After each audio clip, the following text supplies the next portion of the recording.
I'm here at Woodhenge, and in the Stonehenge landscape.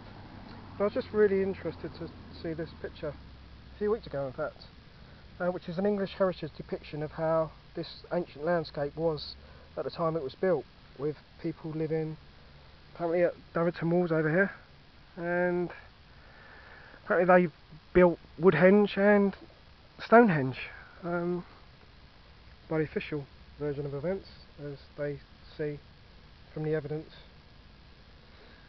thus far acknowledged and received. The only problem is that Stonehenge is about 3 miles over that way, about an hour's walk along very well maintained paths, and I don't think it'd be feasible that people would walk from Woodhenge to work on that every day. They're probably, to build Stonehenge, I would have thought there would have been a settlement closer to Stonehenge itself, much like what they say at Woodhenge, in a living spiritual ancient landscape, with people, as they see here, building fires and probably conversing around the fire, telling stories, singing songs, being merry, engaging with spirit. And the problem is that the whole essence at the moment, with the tunnel being built underneath Stonehenge, is meant to return the Stonehenge landscape back to its original self. Unfortunately, with the closing of the drove, which is proposed into a byway, that would restrict the right of people's access quite considerably. And without people, this is not a living landscape.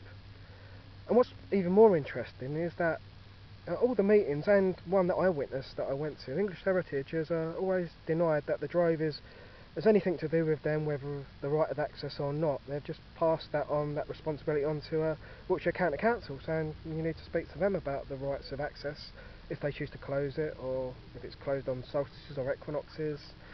And you'd think they're just passing the buck because they're just passing the responsibility, basically.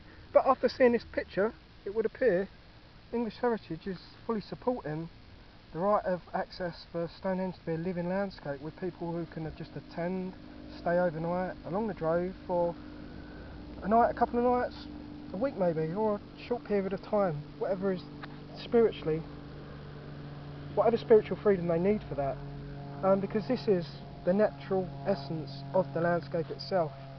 And it would appear by this evidence of English Heritage that they would be supporting that. And if they're not, then it's for English Heritage to state quite clearly that they are supporting the closure of the byway and the drove, to restrict public access even further to Stonehenge once the tunnel has been built.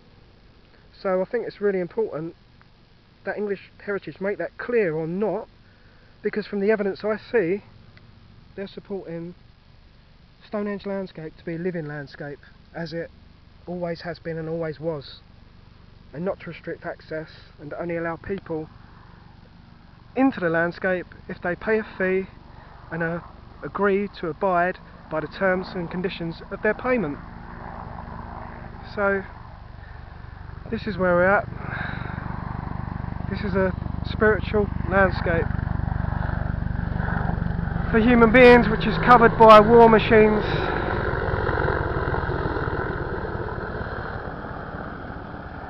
and army training and people training to kill. No offence to those people, because they believe they're doing it for the right reasons, and I hope they're safe. To make Stonehenge landscape human again. Keep the drive open. End the tunnel. Lots of love.